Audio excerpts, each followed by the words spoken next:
People from every family in Ukraine's northeastern village of Hroza have been affected by a missile attack that killed 51 people on Thursday.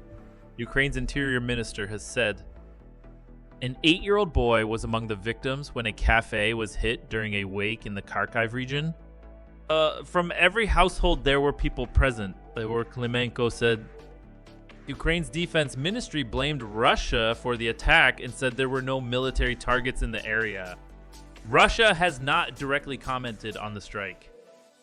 But Russia's state news agency Ria Novosti reported that the Russian military had carried out 20 air and artillery strikes on Ukrainian targets in the Kupyansk district, where Hroza village is located. It did not say when the strikes were carried out or mention the village of Hroza.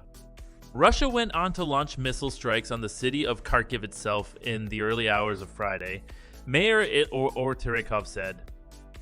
Speaking to Ukrainian TV, he said a 10-year-old boy was killed when a residential building was hit. More than 20 others were injured.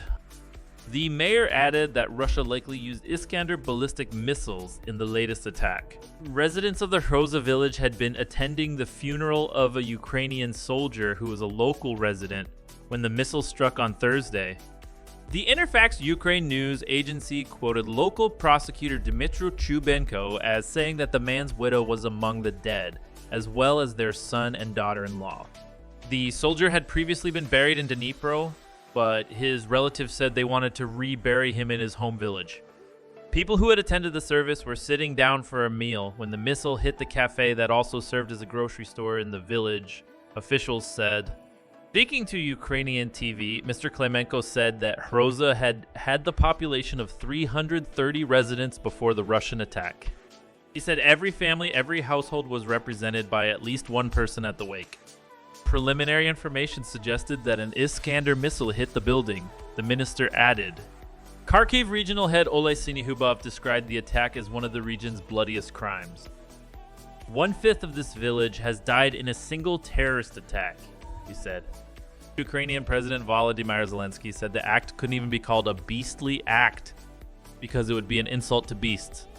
3 days of mourning have been declared in the Kharkiv region starting from Friday. Speaking to Radio 4's World Tonight, Maria Avdeveva, a Ukrainian security analyst and journalist, said someone may have told the Russian military about the wake. We can presume that someone gave out the information about the place and the time of the gathering of these people, she said.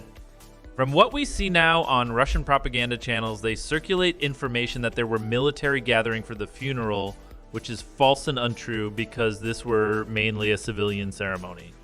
The attack has also led to international condemnation. Prime Minister Rishi Sunak said the attack demonstrated the depths of depravity Russian forces are willing to sink to. His comments came after he had earlier met Mr. Zelensky on Thursday at a summit in Spain for the European political community, an intergovernmental forum established last year, partly in response to the invasion of Ukraine. White House Press Secretary Karine Jean-Pierre described the strike as horrifying and said it demonstrated why it was so important the Ukrainian people continued to receive international support. The incident comes as opposition to continued funding for Ukraine is facing growing opposition in the U.S. House of Representatives.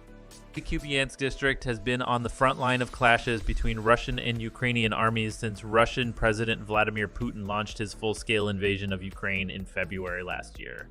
It was a major supply hub for Russian forces at the start of the war, but Kyiv recaptured it in September 2022 after months of fighting.